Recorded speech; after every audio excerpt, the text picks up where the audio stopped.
And Kylie, I'll probably go off camera in a little bit, but just I'll keep an eye on any newcomers. But welcome everybody to our April deep dive class. The theme for this month is coffee processing, and I'm so excited because this is gonna kind of kick us off into our toolkit that's all about deep coffee knowledge. So we're in for a really exciting couple of months of themes here, going deep into coffee.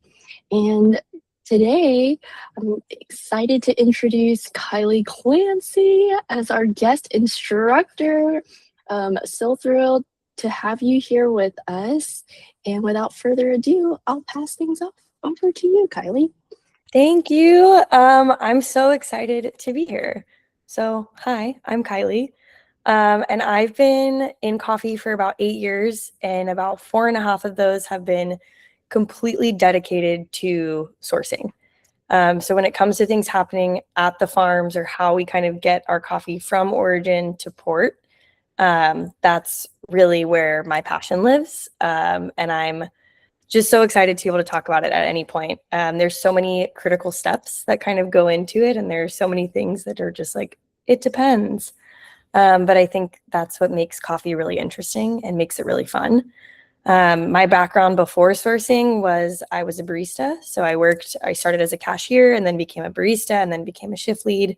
And all of that time has been with Verve based in Santa Cruz. But I feel like I will always be a retail baby in my heart, and just have so much deep admiration for baristas and people who work on kind of the customer facing side of the industry. It's really awesome. So I'm really excited to be able to share more about the sourcing side and the processing side of things that happen, with more of that front facing and how those two kind of worlds connect to each other. So first things first, really simple, just approach things with an open mind. And I really want to challenge you guys to think about your own personal experiences with processed coffee. If you have a question, there'll be time at the end and we can talk about it. So today we're going to go over kind of generically, what is processing? What does it mean? How it happens and why it happens? How do we taste the difference between processes and why the same farm can create wildly different coffees, and what this actually can look like on a coffee farm? How can processing change the way that you brew? Where is all of this headed with experimental methods? There's a ton of stuff going on, right? So when we kind of break it down, it's kind of what is processing, how, when, why. We've got our classic 3: washed, honey, natural. How does that impact the cup? So we have flavor and taste, but then there's also the sweetness, the acidity, and more things with that. How do you brew it? How could that impact how it shows up in the cup? How does that show up for a customer? And then kind of like, what's next? How do we talk about this in really simple terms? And how do we explain this when we're talking to customers or family or friends or anybody who might be interested? Because there are tons of processing terms being thrown around. But we're going to bring it back to the basics and start with, like I said, those classic 3. We've got wash, honey, natural. And process can wildly impact the flavor and the notes we perceive. So by the end of all of this, I really hope that you'll be able to taste a coffee blind and have a pretty good guess at how it was processed, and you'll understand why that matters, whether it's for buying coffee, roasting coffee, selling coffee, or simply just talking about coffee. So the goals of this class are to feel confident when you're talking about different types of processing and understand the impact of processing from a flavor and production view. How do those two things go together, and why is processing important for those? To be able to identify and explain the classic 3 methods, but most importantly, to have fun and hopefully learn something new. So I'd love for you to walk away understanding that processing is the single most powerful tool that a producer has to shape flavor. It's more than fertilizer, more than pruning, and sometimes can even be more than the variety they planted. And because a lot of us here are the ones either buying, brewing, or selling that coffee, understanding the process helps us either buy smarter, so we know what we're paying for, roast better, adjust profiles for density, or brew better, dial in appropriately, but also sell better. Tell the customers the full story. Tell them what they're about to buy. So let's dive in. What is processing? Let's start at the beginning. Processing is what happens between picking the ripe coffee cherry and getting a dried green bean ready to ship. It's how we remove the fruit and dry the seed. So let's think about it like this. A coffee cherry is a fruit with a seed inside. Think of like a peach or an avocado or any other kind of stone fruit, right? We eat the peach and then we throw away the pit. With coffee, we want the pit. That's what we're calling the bean. And how we have to remove that fruit, how we do that completely changes the flavor of all of it. But coffee faces a unique problem in agriculture. We're harvesting the fruit, but we want the seed. And the catch is the fruit is incredibly sticky, it's sugary, it's full of active enzymes.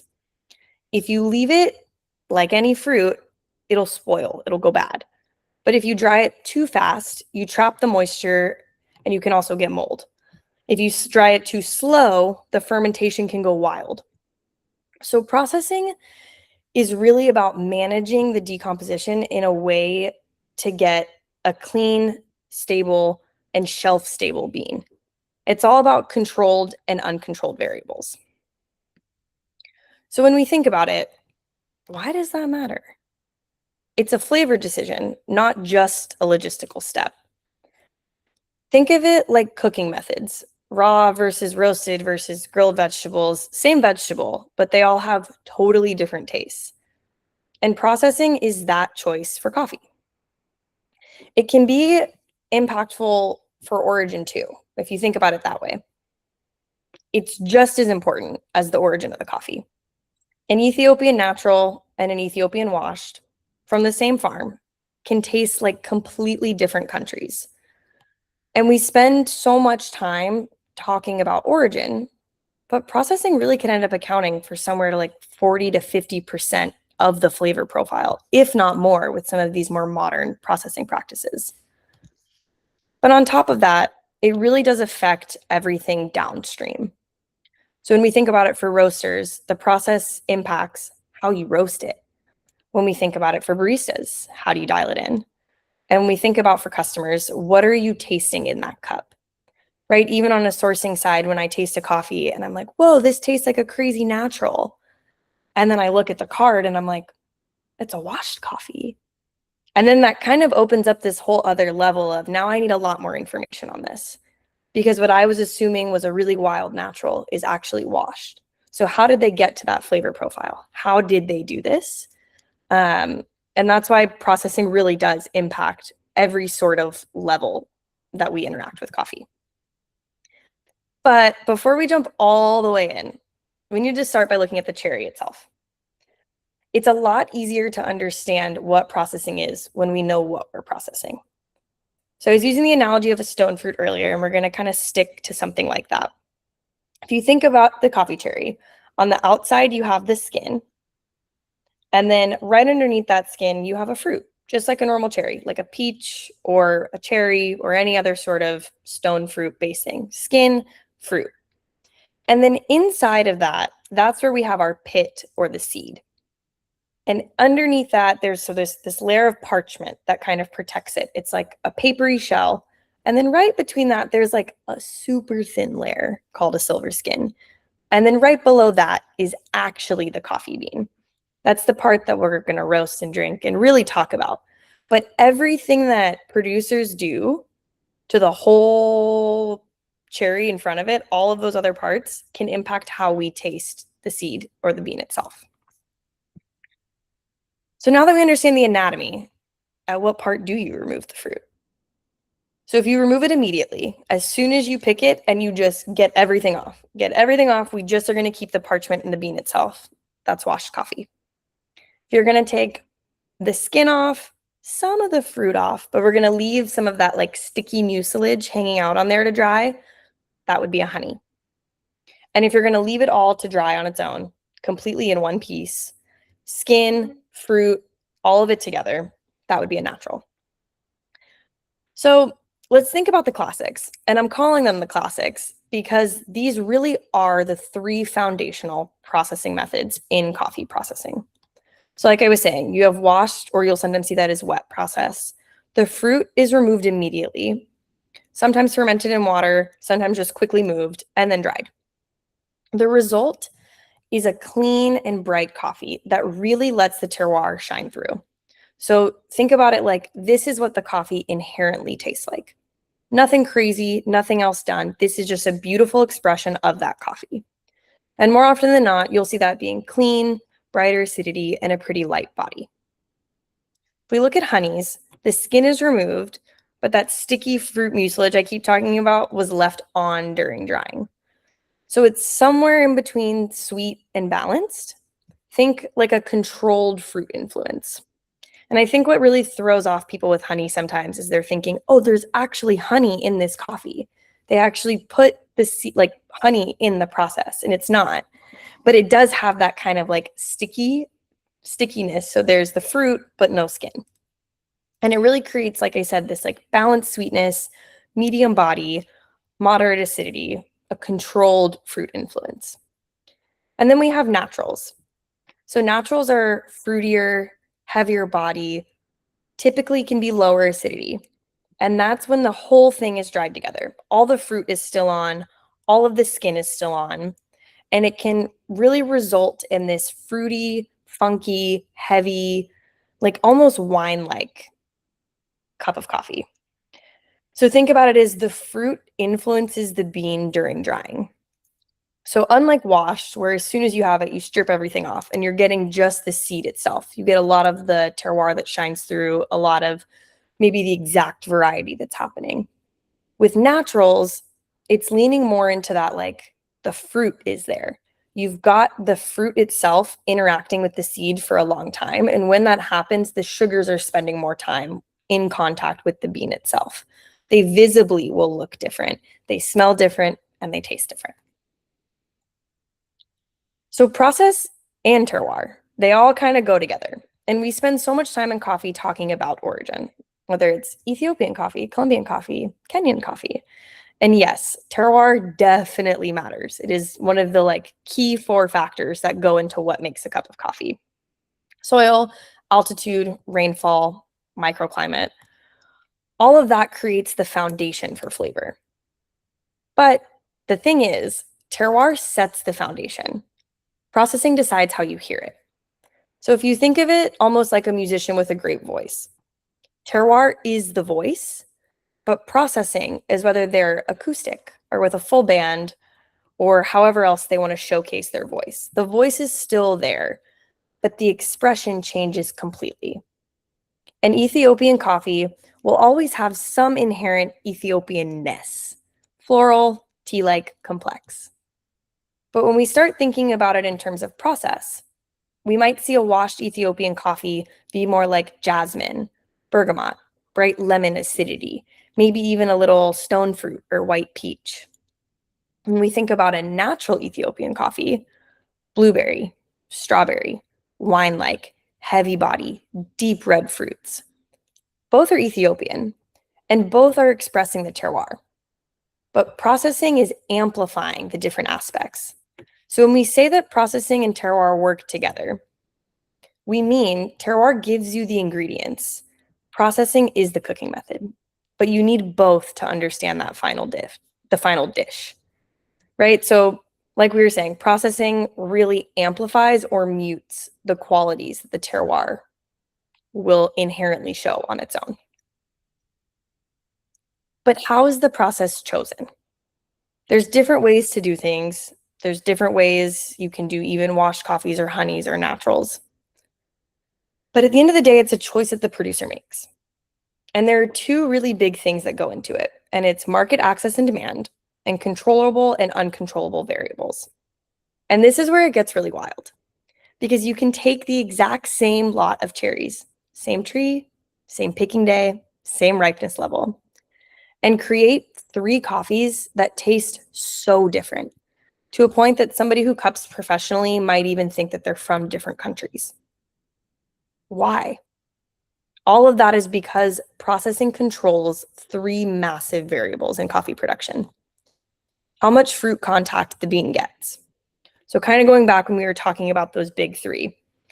Washed, there's minimal fruit involved and it's removed immediately. Like, nope, gone, we don't want it anymore. Honey, there's a medium amount of contact. The mucilage stays on, but the skin is gone. And with natural, maximum. All of it's dried together. So the longer the fruit stays on, the more sugars, the more enzymes, the more fermentation. These byproducts migrate into the bean. So all of this together creates a different flavor, a different cup profile, a different way that we might perceive the coffee that we're drinking, even though the bean itself is the exact same. The second factor is duration and the type of fermentation. So washed is extremely controlled fermentation, usually 12 to 48 hours. It's quick, they do it, they go, they move on. Honey is kind of somewhere in between a washed and natural. It's not quite as quick and controlled as washed coffee, but it's definitely not as ongoing of a fermentation as natural. Where natural, like I just said, is a completely ongoing fermentation during the entire drying process because the fruit is remaining in contact with the seed. So this could be anywhere from 3 to 4 weeks, depending on how it's being dried. And fermentation creates acids and alcohols and flavor compounds and all of these things. So more time equals more compounds and more complexity, or more funk, depending on how it's controlled. The third thing is drying speed and conditions. So we can look at it with like fast drying, which is more often than not done with mechanical dryers. And that locks in whatever's there and it locks it in quickly. Then we have slow drying or raised beds in the shade. And this allows a more ongoing microbial activity, which allows more flavor development to happen because things are being slowed down. Everything is slowly working together and not just quickly stopping immediately where it is. And the result of this is that one farm can offer 3, 4, even 5 or more distinct flavor profiles from the same harvest. That's why producers now think of processing as a creative tool, not just a logistical necessity. They're asking, what flavor do we want to create? And choosing the process accordingly. So on the ground, what does this actually look like to process at a farm?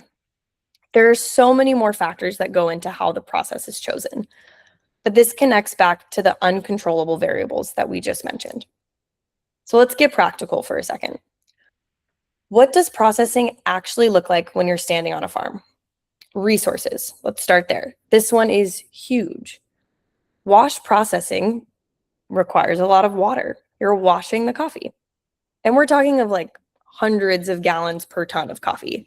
So if you're in a water scarce region, washed isn't really an option, nor is it your best option.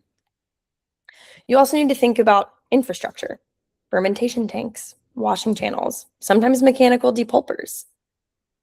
So these are the things that really play into it. And that's just for washed coffee. So if washed coffee is not an option, you'll go, okay, maybe I'll just do natural. But natural process, you need space and you need a lot of it because you need good drying patios or raised beds or shade structures. But you also need good weather.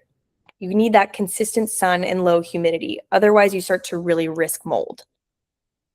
Honey's, again, somewhere in between, which is kind of a trend for honey between washed and natural. It sits kind of right in that sweet spot. So honey is in that sweet spot, but you still need drying space and you still need careful monitoring because that sticky mucilage can attract insects and also create mold. So the first question a producer asks isn't always, well, what flavor do I want to make out of this?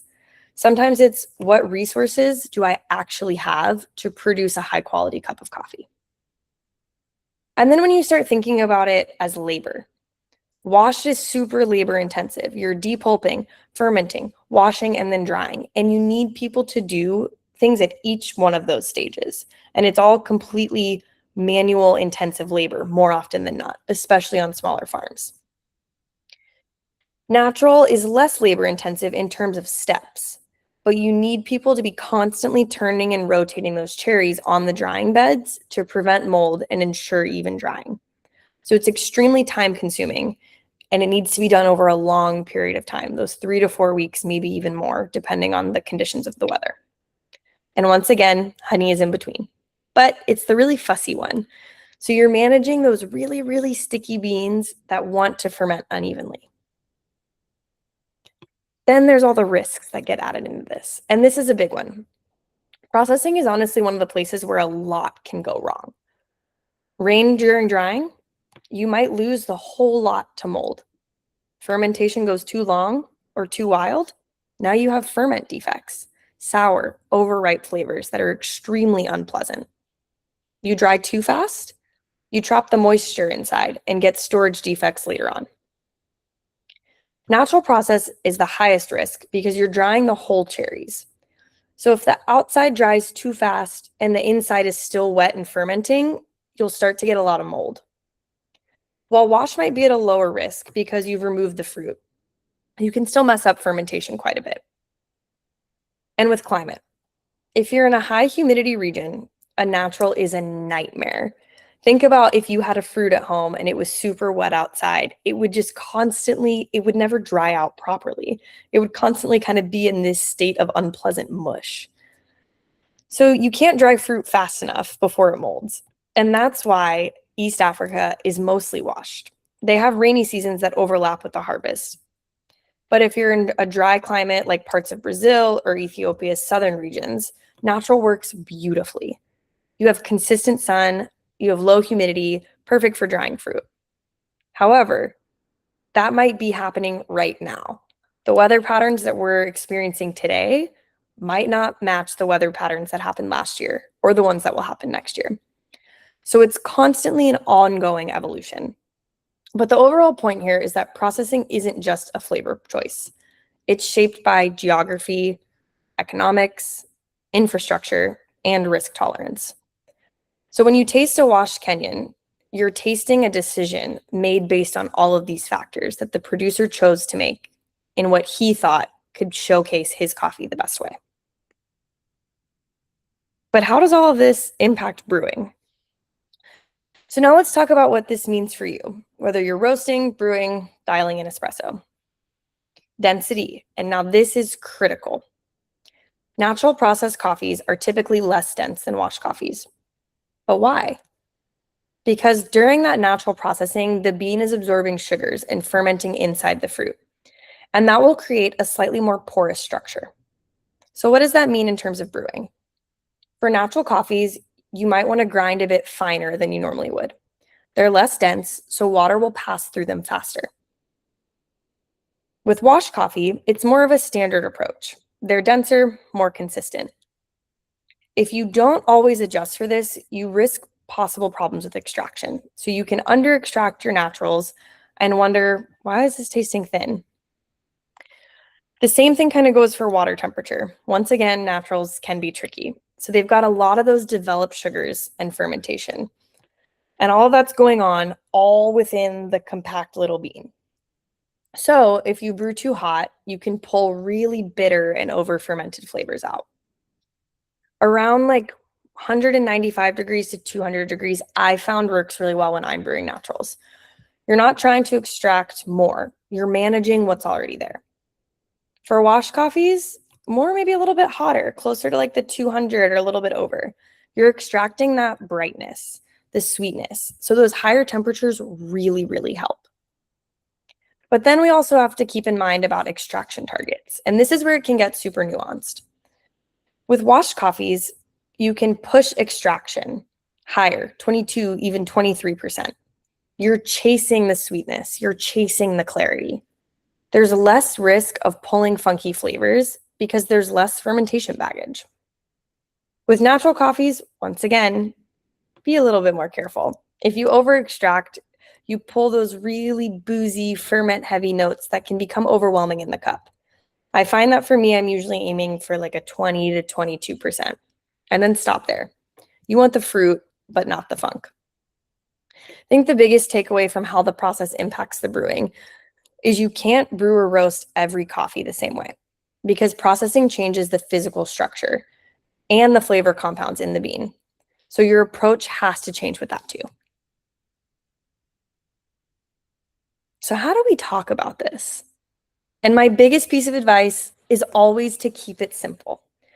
Now that we understand a little bit more about processing, You can taste hopefully a little bit more of the difference the next time you're thinking about natural or honey or washed. You know a little bit more about how to dial it in. But how do you talk to a customer or friend or family member about this without making their eyes just like completely glaze over? I think at the end of the day, a lot of customers, unfortunately, don't necessarily care about fermentation tanks or mucilage or the exact amount of time that a coffee sat in a tank or a dryer, but they care about what's in the cup. They care about what they're drinking. They care about learning more about what they're going to experience. So the best way to do it is to keep it simple. Washed. This coffee was washed clean right after picking. So you're tasting those pure characteristics of the region. Bright, clean, crisp. You're understanding the coffee at her core. When you think of natural, this coffee was still dried with the fruit still on, so kind of like a raisin. That's why you're getting these berry and wine-like flavors. And with honey, some of the fruit was left on during drying, so it's got this balanced sweetness. It's not maybe as fruit forward as a natural might be, but they tend to be a little bit more rich than a washed coffee. And I found that especially when I was back in the cafe, I used to say terms like mucilage, and customers would be like, that sounds so gross. Why are you telling me about this? And I'm like, no, no, no, I'm not talking about like mucus. I'm talking about the mucilage, like the fruit on it. So really kind of simplifying those terms down and creating a space where it's easy to go deeper if needed. But sometimes it can get really overwhelming if you start with, it's a natural process with an anaerobic fermentation in sealed tanks for 72 hours. Or this one's a red honey, which means 50% of the mucilage removal. Those customers do exist. And if you have a customer who's a coffee nerd and wants that level of detail, it's the best conversation that you can have. But a lot of times it's easier for customers to taste first and explain after. So when they say they might be getting blueberry or something jammy, that's when it's, yeah, exactly, because this was dried with the fruit on. It's called a natural process, and it brings out those really intense berry flavors. It's all about connecting things, right? So connecting what they're experiencing to why they're experiencing it. And that's way more effective than lecturing them up front, which is exactly what I'm doing to you guys right now, but I hope it's going well. And if they want more detail, great. Go deeper, but always start simple. It's so much easier to jump in from a starting point and then slowly work your way up, whether it's talking about processing or the flavors you see in processing, or even how to like brew your processed coffee, because all coffee is processed. But now there's a debate on experimental processing. So let's talk about the controversial stuff. Experimental processing. In the last 5 to 10 years, we've seen this crazy explosion of experimental methods, right? We're talking carbonic maceration, anaerobic fermentation, koji inoculated, yeast strain inoculated, it goes on and on and on. And they all mean different things, right? So carbonic maceration was borrowed from winemaking. Anaerobic fermentation is sealed tanks, no oxygen. Then you've got koji inoculation, using the same mold that's used to make soy sauce or sake and using that in fermentation with coffee. Yeast strain inoculation, where specific yeasts, instead of just like a normal fermentation, they're introducing specific yeasts into those fermentation tanks to see how the yeast and the coffees can play together and impact our final cup. Extended fermentation, right? We're going to let those cherries sit, or the parchment or whatever they're mixing together sit for 72, 96, 100, 150 hours, which is so much time. And each one of these little decisions drastically impacts the way that the coffee tastes. And I mean, these coffees can be wild, right? Not just like strawberry, but strawberry bubblegum. Not just tropical fruit, but tropical fruit punch. Maybe not just creamy or lactic, but cream soda. Flavors that you'd really never expect to see in coffee. And I feel like the best way that I've related these tasting notes I found in coffee to real products from my life is when I start to think about in the 90s and like early 2000s, all those like crazy food products that were coming out, whether it was purple ketchup or these weird soda mashups, all of these kind of bizarre flavors and crazy colored things that really just took supermarkets and children, I was one of them, by surprise. Coffee's kind of doing the same thing in that sense, where you're tasting it and you're like, This is Welch's grape juice. This is 100% orange Fanta, and you can't tell me anything else. But what's really cool about this is all of these different flavors really provide a way for people to connect with coffees in different ways. So there's the innovation side, right? So producers love this because they can command premium prices. These experimental lots that we see in either roasters who heavily focus on this or kind of just making more of its own thing, but a lot in competitions. These experimental lots sell for 2, 3, 4 times standard pricing. It's creative, right? They're not just farmers, they're not just producers, they're flavor designers. It's something that they feel like gets to differentiate them a little bit. Instead of competing on price, they're competing on the uniqueness. And not just the uniqueness of their variety, the placement of the farm, the altitude of their farm. They're competing on the exact flavors that they designed to showcase their own coffee. Now, with that, there are these authenticity concerns. So here's the debate. If processing is the dominant flavor, does terroir even matter anymore? If I take a mediocre coffee from anywhere and run it through carbonic maceration and add all these things and make it taste like fruit punch, am I tasting the coffee or am I just tasting the process? Some people will argue that we're losing connection to the place. We're losing what makes that coffee from that region inherently special. Coffee is becoming more about the technique than the origin, and that can make some buyers uncomfortable. However, some people are really leaning into it, and they're finding it to be this new way that we can connect with coffee, new ways for consumers to connect with coffee. Instead of adding lavender syrup in your coffee, just drink this coffee black and look, it tastes like lavender. So there's a lot of different approaches to this. But we also have this kind of like producer economic angle. And the reality is most producers are doing this because it pays, right? Commodity coffee prices, it's brutal. And specialty coffee pays better. But more often than not, these experimental lots pay the best. So if you're a farmer and you can sell a natural process lot for $4 or $5 a pound, but you can sell an anaerobic lot for $8, $9, $10, $12 a pound. If you have the means, the resources, the labor, the climate, and the capacity to do both, which one would you choose? Especially when you're dealing with things like climate change and rising costs and economic instability. So yes, some experimental coffees taste like science experiments, but for many producers, this is a lifeline. This is a way that they are making a name for themselves in an industry that's inherently difficult to get mass market access. My take, I think there's room for both. I love a classic washed coffee, a good Ethiopian coffee that tastes like jasmine and bergamot and a little tea-like body. I think is so beautiful, and I will always appreciate it. But I also love kind of a funky anaerobic that tastes like strawberries and cream and reminds me of a popsicle I had with my dad when I was 10. The key is transparency. So this is where it can get tricky, is to find those details. If it's an experimental coffee, let's talk about it like it's an experimental coffee. Don't sell it as a traditional or try to tell people, oh yeah, this is basically just a natural. Because then it's also a little confusing as a consumer, right? You think, I think I know what a natural is. And then you try this thing that tastes like blue raspberry, and suddenly everything is all backwards again. So I think the best way to do this is to make sure that we're all talking about this across the entire industry, right? And also, as coffee buyers or coffee professionals, it's important for us, I think, to not be snobs either way. There's a space for terroir-driven coffee, and there's also a space for process-driven coffee. Both can be delicious and both can be done well. But how is this science changing everything? So let's talk about where processing is heading, because this is where it's getting really, really, really exciting. Traditionally, coffee fermentation was kind of a mess, like in a physical sense. You'd pick the cherries, you'd throw them in a tank, you'd hope for the best. There was stuff everywhere. There's a lot going on. There wasn't rules and regulations or even guidelines.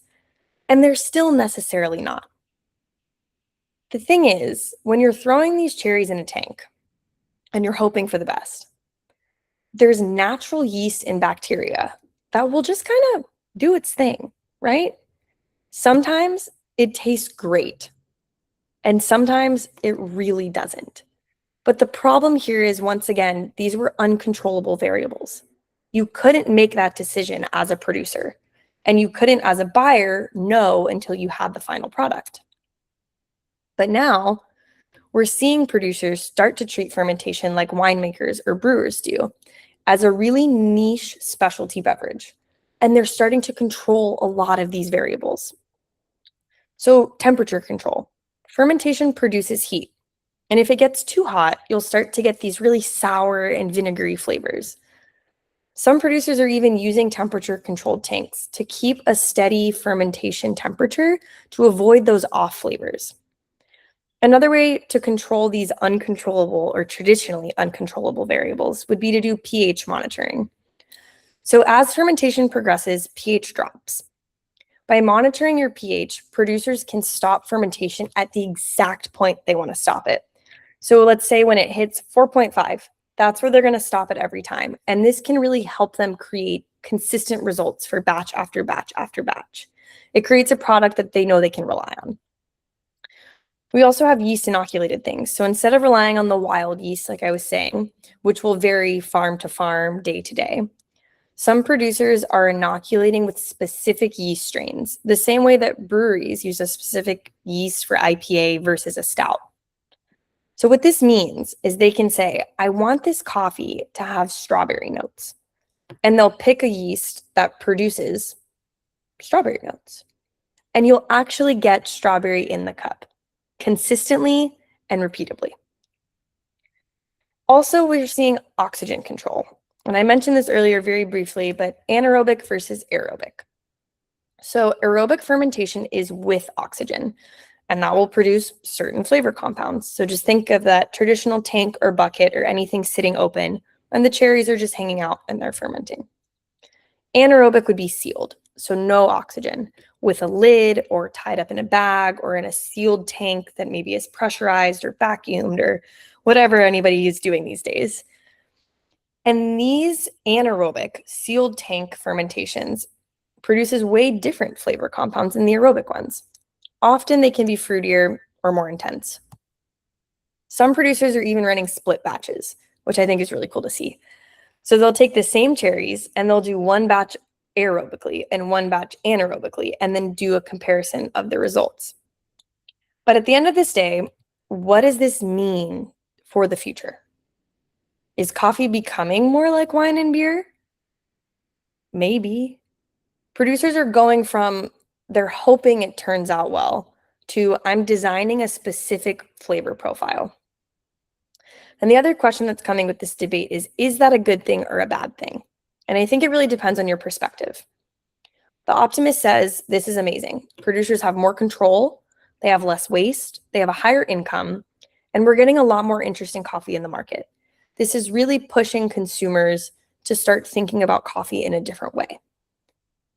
On the other hand, the skeptic might say that we're losing the wild, unpredictable beauty of coffee. It's becoming too engineered.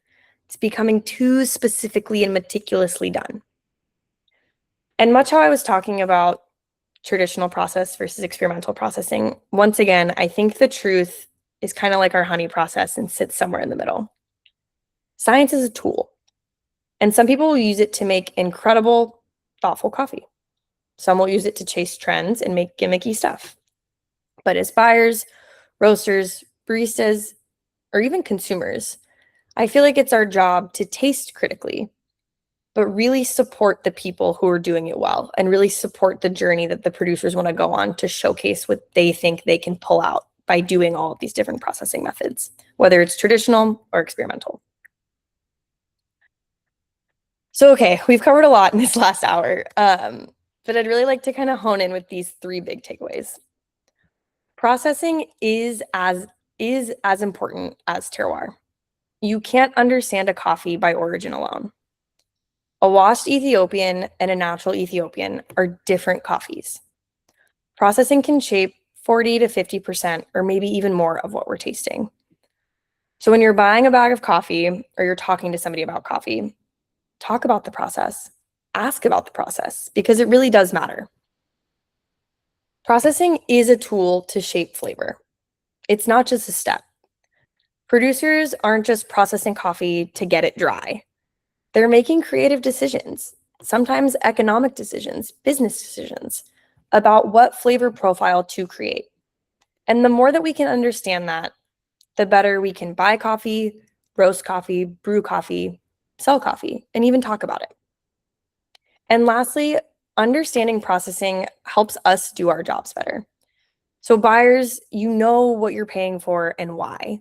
And roasters, you can adjust profiles for density, moisture, all of these different things. Baristas, you can dial in more intelligently, grind size, temp extraction targets, all of these different things. For people that are in sales and customer facing, you can tell the story in a way that connects the taste to the process. In the end, coffee is in this incredible moment right now. We're seeing traditional methods really be refined, experimental methods absolutely exploding, and fermentation science changing everything that we thought was possible. It's exciting, it's controversial, and it's messy.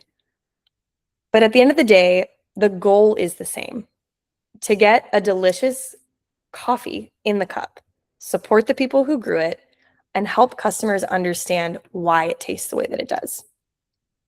Processing is one of the most powerful tools we have to do that. So use it, taste it, talk about it, and keep learning about it. Thank you for being here today. I don't know if anybody has any questions, but I really appreciate you guys letting me ramble about that for so long. Yeah. We loved it. Thank you, Kylie. So good. I'm so glad. I have a question. Sorry, I'm off camera. I'm It's okay. making coffee. But what clearly you're really passionate about this, which is why we were excited that you agreed to do this. What do you think is like when you were learning this, and I know you've had a really intense couple of years of travel, but like what's like the most like exciting or surprising or thing that makes your brain light up thing that you've learned about processing that you, if you got a chance to nerd out for a couple of minutes, what would it be? I think the most exciting thing that I've learned about processing is that it really is the bigger picture. So that's when I think about it, it's like I've seen a 17-year-old be like, I don't want to take over my dad's farm. Coffee's not for me. And then he hears what thermal shock is because he saw an Instagram reel. And he's like, I'm going to do that. Actually, scratch everything I said about not wanting to do this. I actually want to jump fully in. I want to manage this farm. I want to live here. That's common, and it's really cool, and it's changing. There was like Mexico COE winners last year that happened with, and it is so exciting. It's like bringing youth back to farms, which is incredible. Yeah. But then it's also the same thing where it's like there's a really, really old man and he's telling me about how like he's going to try to do a natural this year because they're really low on water resources. Mm-hmm. And I think when we think about processing, it comes across in this way of like, we're just thinking about like process, simply like, how does it taste? But it really is like an art form in a way. Like it is kind of like the crux of what happens to the coffee and how we taste it. And I think that's really cool. Totally. Debbie is the best. She shows up to every single one of these live. And we know that a lot of our Patreon members like access them later. But because Debbie's here, Debbie, do you have any questions or lingering curiosities now that we've got Kylie in the hot seat? No really big questions, but I just always, every time we talk about origin and how coffee just starts, I always think of what a miracle it is that we even get to get coffee. It's so crazy. Everything that goes into it, just Mother Nature, and then all of us humans that play a part in making it go from a crop into the cup. It's crazy. And I really appreciated how this was presented because it really was, you're saying make it clear when you're talking to customers and easy to understand. And I feel like I have that tool now. It feels like, oh, these are some little nuggets that makes it super easy. The next time someone's like, well, what's the difference between this and this? I don't have to go so far. I can just make it really clean and clear. And I appreciated that. No, I'm so glad. Yeah, That's exciting. That's great. I know. Ivana, you got anything lingering? No, I just really echo that sentiment. This was so beautiful and well organized, just top to bottom. It is really cool, and thank you so much. No, guys, I'm so glad. I'm not gonna lie. I was like going through this and I was like, I don't know if I'm talking too fast or talking too slow, and I hope this is making sense. And I'm just blah, blah, blah, blah. So I'm really happy that it was well received. It was really fun to talk about. Thanks for asking me. Yeah. And just as a fun fact, I have been in coffee for 18 years before I was ever in a producing country and ran into another woman buyer out in the wild. And that was my friend Kylie. Whoa! Literally, we were in I Peru. knew that. Yeah, it's like sometimes I would find other women buyers like at a place that I was at, but never like I always run into dudes, because they're always there. We're always like in the same place. Always there. And like it was such a sweet night. I was up so late. I was like in the wrong part of Lima, but I just like, I think your phone died too. yeah, I was like, I scheduled a lift and hoped like, And it like did it. Yeah. Yeah, and then you were there with two importers, and one was a woman and one was a man. And it's like, sorry to Danny, but like he got talked over the entire night because it was like girls, girls, girls, girls, girls, girls, girls. And yeah, that was just like pretty amazing. And it's exciting to have more voices like yours in the green place. Yes. Actually, that sparks a question from me because I saw in your bio that you've sourced from 10 different origins, and I was just curious if you could say more about that. Yeah, so I head up all of the sourcing at Verve. So if it is in a bag, I bought it, which is really cool. But it's a lot of coffee, and we work in a lot of places. So our biggest two are kind of Colombia and Ethiopia in terms of volume. But yeah, Colombia, Peru, which is where I met Rachel. Ethiopia, Kenya, Honduras, Guatemala, El Salvador, Panama, India, a little Mexico. I feel like I'm forgetting somebody and I'm going to feel really bad about that. Costa Rica. There we go. Yes. Incredible. So it's been really cool. All of those except for Peru and India were relationships or like countries that Verb had worked in before I started. And then I opened up relationships in Peru and India, which has been really cool. Yeah, and you were it's funny, I was actually on a work call with Christopher Ferran earlier today, and I was thinking about that y'all had traveled in India together and then made that podcast. And I think that's something we're definitely going to put on the resource list I this have year. resources that I can link to. Yeah. I forgot Give about them that. to us. We want Yeah. them. We want to Yeah. send them. Yeah. Please. But yeah, I'm curious, like, while we have just a couple of minutes left, I haven't been to India. And so I know that like the differences in Latin American production facilities, African and Southeast Asian, but I've only been to like Thailand. And what was your experience as such a huge producing country that's going out of commodity into specialty, and like what are you witnessing there? Yeah, I feel like the biggest thing about Indian coffee that blew me away was the shade. This isn't just like shade grown coffee. We're talking like forest grown coffee. You stand up high and you look down and everybody's like, there's coffee under there somewhere, but like it's all under there. And I think that was the coolest part, is that it was like truly inherently forest grown coffee. And a handful of the producers that I work with there, they love coffee and they love coffee production, but they really are more about like wildlife and biodiversity and keeping their farms healthy and using their farms as a buffer zone between reserves and the public space. So I think that was really cool, and it really does impact, the way the coffee itself is grown.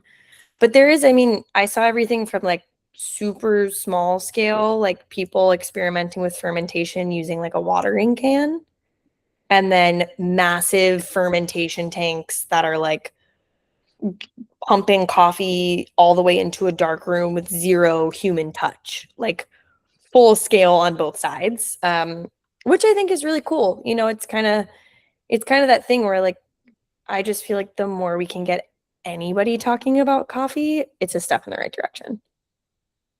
Yeah. Yeah. Beautifully said. Thank you again so much, Kylie. I'm really happy to have had you here today. Yeah, it was really Yeah. sweet. Thank you guys. It's so exciting to think about all these different like approaches and how it kind of continues to grow, especially like offering different ways to adapt to how nature is happening right now. Yeah. Yeah, that's the thing. I think, yeah, the controllable and uncontrollable variables, that's what always gets me. I like control a lot, like in my own life. So I think it's one of those things where all of a sudden, when you start thinking about it like that, and you're like, wow, you can't control so many parts of this, but you can find ways to control little pieces. It's truly inspiring. Amazing. Well, in just a final minute, is there anything that you have going on or coming up that we can look to, or we can look Oh, for man. additional resources later on? Yeah, I feel like I'm still coming out of my like early in the year travel stuff. No, post World of Coffee, I just have a handful of sourcing trips coming up throughout this spring, which will be nice. Christopher and I have mentioned maybe getting the podcast up and running. I don't know. Do it. We but get, yeah, if you want to talk about a collaboration. I think whenever Raise the Bar existed, since before Ivana was even here, Sandra's been trying to get me to do a podcast, and I just keep saying no. But we have Patreon now, and we've talked about podcasts being part of that.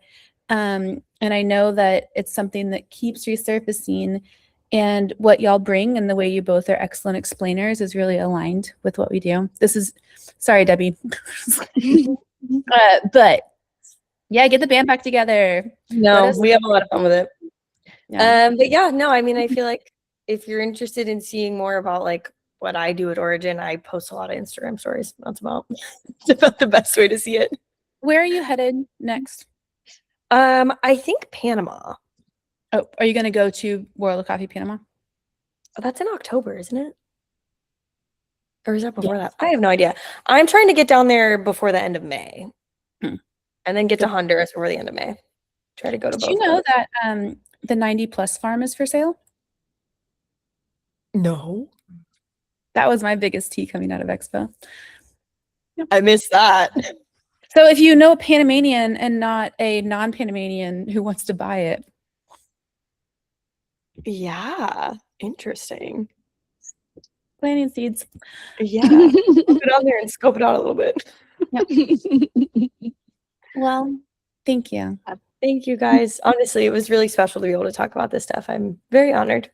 We're excited to, I feel like these deep dive classes are one of our best kept secrets. And the fact that we kicked this off with like Trish talking about third wave, like what are like third wave coffee in general, and like the amount of knowledge that y'all have been able to share with our community that we then get to start like slow dripping out is very exciting. Oh my gosh, we should have a watch party. We should.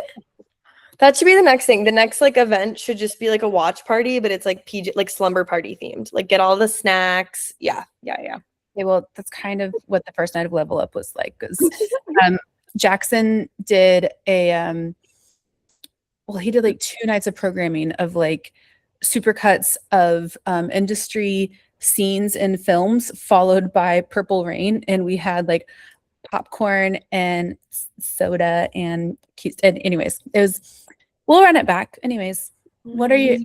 Just keep us in mind for September. Yeah, definitely. Yeah. Definitely. I will. Yeah. Enjoy home while you're there.